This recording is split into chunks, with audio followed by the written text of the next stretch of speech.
Solar power plant din umano na itinatayo po sa Central Pangasinan, target na matapos po itong buwan ng Nobyembre. Para sa detalye kasama natin, Idol Jam Victorio. 104.7 IFM. Report!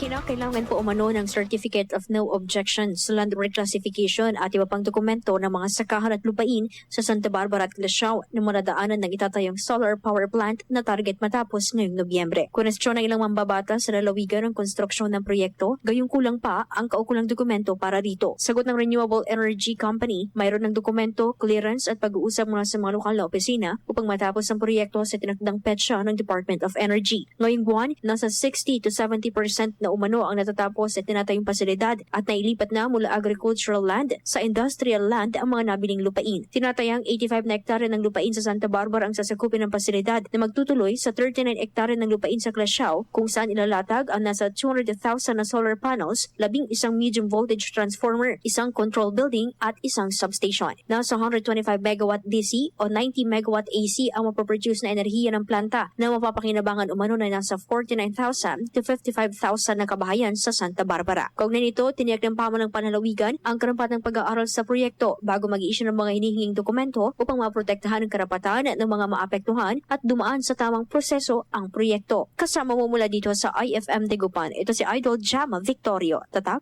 IFM. IFM News. IFM News. IFM News.